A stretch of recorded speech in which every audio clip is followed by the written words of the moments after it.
There's a place somewhere in this world, somehow difficult to find through conventional methods. It isn't in any map. There is no register of its existence. But I can assure you that it's there, waiting for you to find it and drag you down with it. It's a town of many names, full of people oblivious of the fact. Everyone thinks it has a name. Every town has one, after all, but this one has as many names as inhabitants. One may believe its name is CherryTown, other may think is Woodsboro. There is even a possibility of someone thinking its name is Haddonfield. Think of a name, someone probably believes it's the right one. Despite this, everyone remains oblivious. None notice the discrepancy. It is natural, of course. After all, it's not the only thing they don't notice. However, a common nickname for this town between citizens is Slashertown. Natural, considering the most prevalent feature of this place. It's worthy of a slasher movie. Lots of them, actually. Considering that it is full of killers, and not normal killers. You know the ones, whichever kind you are thinking of. Angry partners, negligent parents, untreated mentally ill people, pedophiles, drug dealers, or even just your classical serial killers. Of course, some of them are like this, but no, the killers here are something more. I'm talking about murderers resembling the ones in the cinema. Ridiculous killers, if you may. Cannibals, revived corpses, paranormal creatures, cult members. All things you would find in a Class B movie. Some of these things, of course, do exist. Some of them aren't exactly slashers. But it's strange to find two of them at the same place and time. Especially considering how little this town is, and how it's not only two, but a big amount of beings. And I believe the nickname came from simplicity. Most of these creatures are killers. They are meant to end you. So, I guess Slashertown came somehow first to Horror Town or Killer Town. It's been called this for years, and changing it now doesn't really make sense. To add to the strangeness of this place, it seems to be stuck in a limbo between the late 90s and early 2000s. Technologically, at least. You wouldn't see a modern laptop, an iPad, or even the current layout of some websites. Technology seems to stop there, or, at the very least, is trying to recreate the one from decades ago.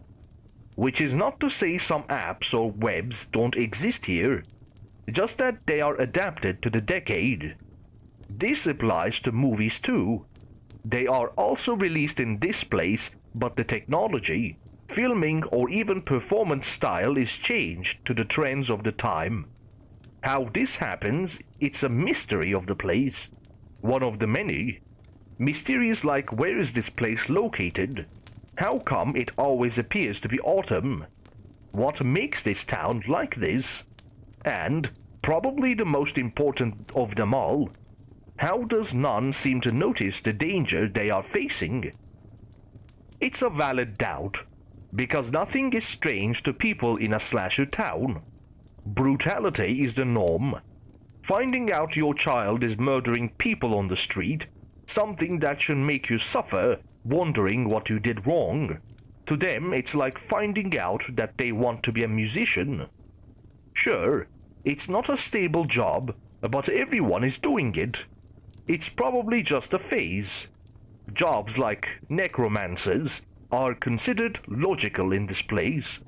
Cults are accepted as any other religion, even if they personally disagree with their view of life. To them, it's just like being Jewish, Catholic, Islam, any average religion of our world. Abnormal creatures, while strange, are far more accepted here. They don't question it. They don't question anything. Their world is absurd, and yet they are immersed in absurdity. That doesn't mean they don't grieve for their murdered loved ones. That doesn't mean they don't fear for their lives. But aside from their inner circle, they don't mind the horrific things around them. They don't care about the existence of serial killers, monsters, spirits, anomalies, or whatever else is dangerous in their town. It's normal for them, and the police won't do anything about it. Why would they? They are as oblivious as the rest of them. They just keep on, trying to survive but not trying to change things. Maybe they enjoy killing themselves. After all, they are not immune to the nature of the place, and if everyone is doing it, how bad could it be? But when their loved ones are damaged, when they lose their attachments, something in these people is altered. The curtain of normality is broken. They start questioning again. They question this place, the way things are, the real weight of their actions. Lots of people die here on the regular. Is it perhaps too regular? Should it be regular? Feeling like this is regular? This pain? Knowing how they can't come back? They were my friends, my family. We lived together. We messed around. Movies, camping, unplanned sleepovers, hangouts. I lived the world with them. And now, I can't anymore. They don't live anymore. How can people feel this regularly? Am I the only one feeling like this? Why should I feel like this? Everyone seems to be okay with this. And then, as quickly as their freedom came, it escaped. I firmly believe every resident felt like this at least once. They are humans, to some extent, but they all dismiss the idea for their own reasons. Maybe for the standard of their society. Maybe because they are murderers themselves. Maybe they are afraid of changing, of recognizing how bad they were. Or maybe it's just more simple than that. Maybe it is just a town acting out. Maybe we can blame something else. Something that's not us. So we can easily go to sleep. It doesn't really matter, because we're likely never going to know. And regardless, this is still Slashertown's biggest mystery. There are multiple ways to travel to Slashertown. If you really want to go, I must warn you, however, that none of them are easy, and you may have to dedicate a lot of time to it. Most even depend on chance. One way to get here is with directions coming from a living citizen of Slashertown. Getting it is fairly difficult, but I assure you, lots of them are online. They are like you and me, taste-wise at least. They go around the internet like anyone else, but precisely for that they are difficult to find. They don't go around telling people where they live, and even if they did, it wouldn't be of much help since the place is referred to through multiple names. The only way you could find out about their town is if you asked directly, which risks you getting blocked for asking something too personal, especially if you only started talking to them because you suspected them to be a Slashertown resident. Ways to identify Slashertown residents may be: 1. Pay special attention to their description of technology. If they describe an older model as new, or complain about a bug that has already been fixed, or maybe never even existed, this happens often with newer sites. There is a possibility for this user to be stuck at a different time period. This could indicate them to be a Slashertown resident. 2. Hear closely their movie descriptions. Movies are different in Slashertown. They are all adapted to the decade they are trapped in. So, if they try to convince you to watch a movie, do it. Watch it, and then discuss it with them. Ask about the dialogue. the cinematography, the dress code, whatever you think would change if it happened in another decade. Whatever you do, try to make the conversation sound as natural as possible. They are a person after all. They are not above to freak out after an odd conversation. 3. Think about how often they joke about death, murder, or other grim topics. This doesn't always mean the user is a resident. However, it's important to know that residents have normalized even the most horrible of the atrocities, so it shouldn't be surprising to find them lightly joking about this. I would also recommend to pay attention to their reaction if some morbid event gets brought up. 4. Inconsistent answers about their region. Slashertown is in any place at a strange time. It's not unusual for their time zone to change without their knowledge. 5.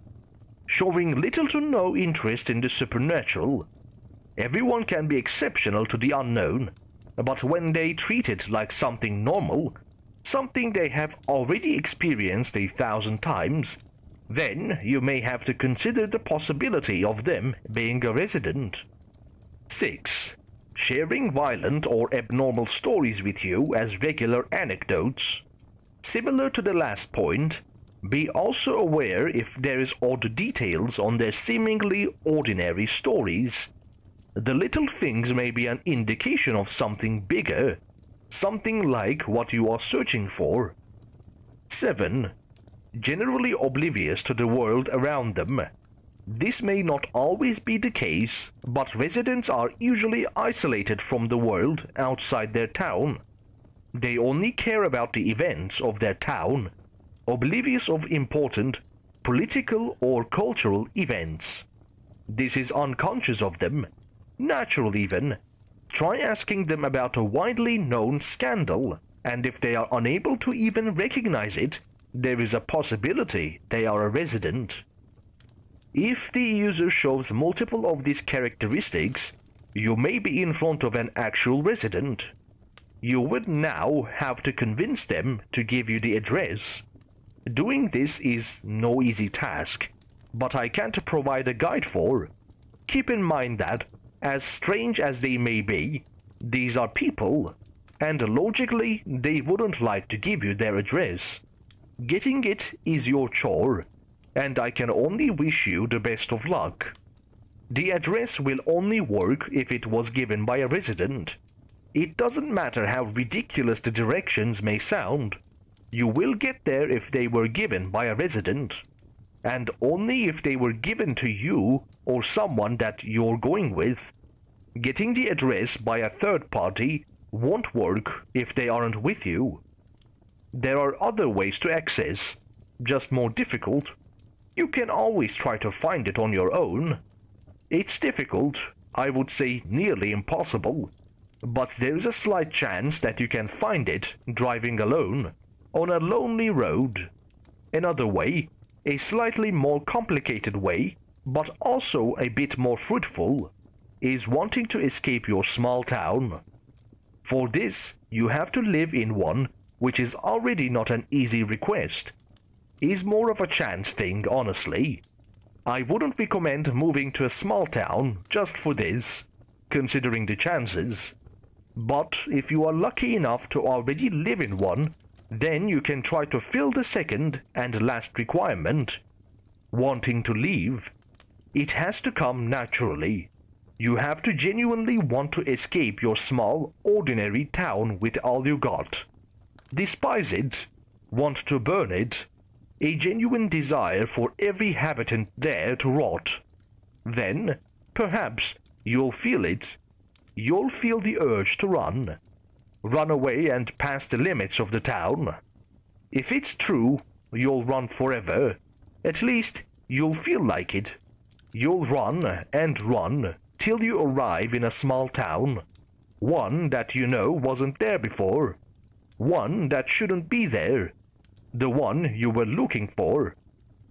These two are highly improbable methods, but chances increase if you personally know someone who's already a resident. By the off chance you arrive, don't worry. You will already have a place to live. You're gonna need it, because leaving is as difficult as entering. And why would you like to leave anyway? After all, it's your home now, and living in this place is as normal as living in any other.